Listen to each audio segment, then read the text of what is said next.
Alright, Next Level MetaMan here, and coming at you with the first deck profile that I've ever had on my channel. Now, to get things started, this setup is actually a lot harder than you may think. Like, there's a lot of shit that gotta come into place. It's more than just grab a camera and a mat and let's do this.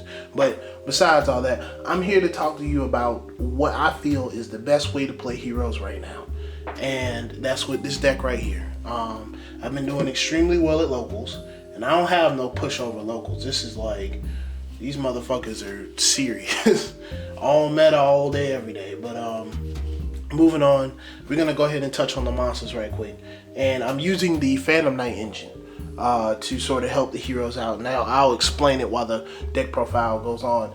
If you just want to see, let's see, you know, I have the list of the entire deck in the description if that's what you want, so you don't have to go through the video and the explanation and all that other stuff. So we're gonna go ahead and get down to it, right? We opening it up with 3 Shadow Mist, right? This is the only hero monster of the deck. This is the only hero monster of the deck. It synergizes well with the Phantom Knights, with text that you're going to see later. And we need to get the Dark Law. 2 Marauding Captain. When you play this card's going to be turning heads. They're going to be asking you why, and honestly, it's just to speed up the Phantom Knight engine and to special summon Shadow Mist if that, you know, need arises. A lot of times when you use this card, you'll see how much faster the Phantom Knight engine actually is compared to other variants. It's actually, you know, really helpful. 3 Phantom Knight Cloak, which is one of the main reasons we're mixing Phantom Knights and heroes together. The main reason why that is because Cloak's effect is he can target a dark monster on field and increase its attack by 800. Turning Dark Law into a 32. You can punch over Blue Eyes. You can punch over anything with a 3200 Dark Law. 3200 Dark Law means that your opponent will probably have to get over Dark Law with an effect. And if you know anything about Phantom Knights, we have an out for that.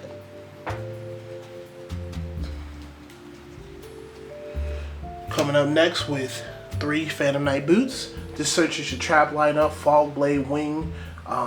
It's the fastest of the Phantom Knight engine.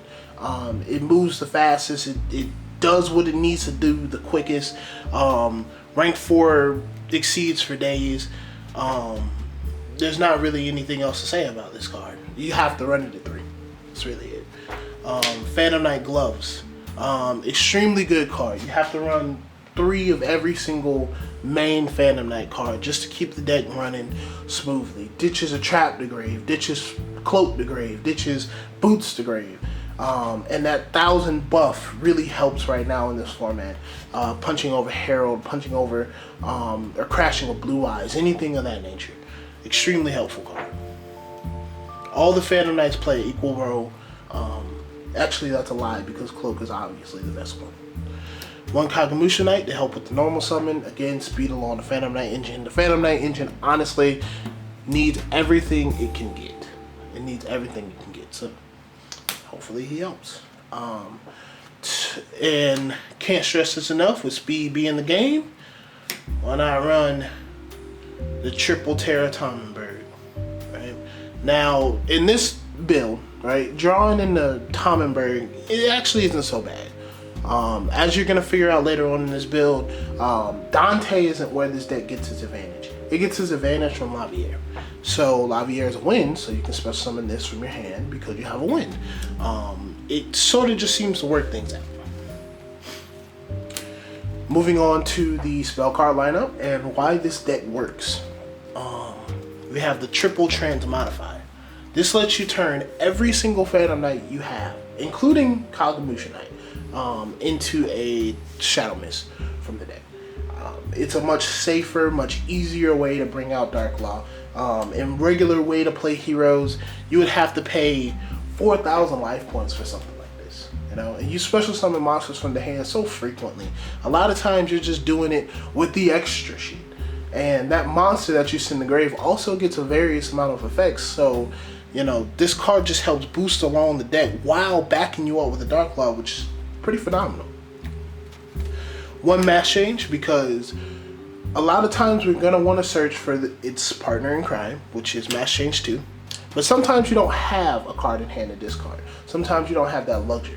A lot of times you'll want to search Mass Change too, because you want to ditch the trap. You want to ditch another Phantom Knight hand. You want to keep the engine flowing free and fresh.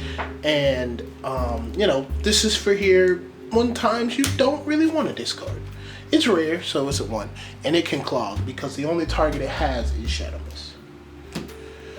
1 Gold Sark, because the name of the game, the second engine to Special Summon the Shadow Mist is Banishing. You try to banish the Shadow Mist. You try to get the Shadow Mist out of your deck as fast as possible so you don't necessarily have to draw it. Again, Lavier is your advantage, so you use it. And then after that, we have triple Allure Darkness. Allure Darkness is the best way to get a Shadow Mist out of your hand. This card is almost here exclusively for Shadow Mist. That's why we got 3 Shadow Mists, we got 3 Allure Darkness. If I wasn't running Shadow Mist, I probably wouldn't run Allure. But the advantage that you can get off of drawing 2, banish Shadow Mist, bring back Shadow Mist, activate Mass Change is absolutely absurd. And 3 Allure Darkness helps us so much. We're not going crazy with 3 Gold Sark here, okay? We only need 1. Thank you. Reinforcement Army, for obvious reasons. You search every card in the deck, it's phenomenal. Foolish Burial, obvious reasons. We send shit to grave and we get what we want. And double Twin Twister. I took out one of the Twin Twisters for Allure Darkness because I hate back row. But 2 Twin Twisters will have to suffice. Moving on to the trap lineup, which is surprisingly small. Because again, the name of the game is speed. 3 Phantom Knight Wing, or Fogblade, sorry, and 2 Phantom Knight Wing. So we got 3 Fogblade, 2 Wing. The ratio like this, it works really well because Fogblade is one of the most versatile cards ever. You know, is one of the best trap cards right now. Being able to protect something on your side of the field from an attack, being able to make something not be destroyed the first time and increase its attack permanently by 500, lures people into the damage step. And when you're dealing with a Dark Law, that really is a dangerous place to be. You know, things like, let's say, fucking alternative, you know, Wing. You got Fogblade, you got a bunch of things. And, you know, there's a lot of times where I'll Fogblade my own Dark Law so it can't be attacked. Just so I can pop it next turn and just keep the train moving. And we also have Solemn Warning. I run Solemn Warning over Strike right now just because I don't really need the Strike. I don't really need the negate. And I feel like other traps would just slow me down. I feel like Solemn Warning is still a bit more versatile, but anything can always change. I can always add in a Solemn Strike. That's not an issue for me. It's just what I feel like the deck needs right now. And I feel like what the deck needs right now is just Solemn Warning. But that could always change. Gotta keep an open mind, right? Moving on to the extra deck, which is not necessarily complete right now. The main deck is completely tuned for this format, but not the extra deck. You got the 2 Dark Law, for obvious reasons. You hit these dudes with the long arm of the law, you banish all their shit, and they cry salty. I mean, there's not really much else to it.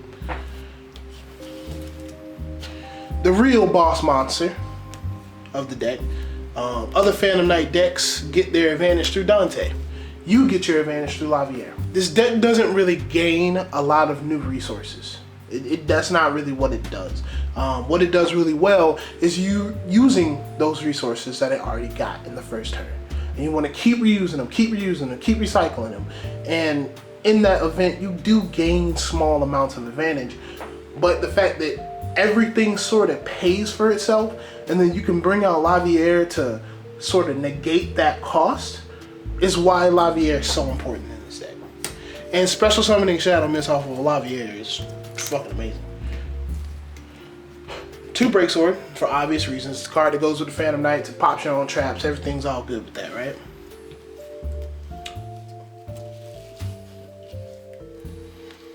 The boss monster of the one-ofs, which is Utopic F0. This card is so good in this deck. I can't stress this enough. Every time you don't have a Dark Law, he's there. If you know, you're ever dealing with a board you can't crack, you know, can't quite crack, he's there. You ever dealing with a Zero Eyes, a fucking alternative, and another fucking Blue Eyes, he's there. You know, you just take a monster, crash into a monster, and with Dark Claw as well, like, this shit gave Cosmos a run for his money. Cosmos still a pretty shitty matchup, but this is the best deck for dealing with Cosmos. The best variation of heroes for dealing with Cosmo, and it translates very well to Blue Eyes as well. This card is amazing. You only need one because you just gotta play it well. You gotta play it well. We don't have extra deck space for that. And then we have Dante, Traveler of the Burning Abyss. When people see this card, they think that's the card you're gaining the advantage from. That's the card I want to stop.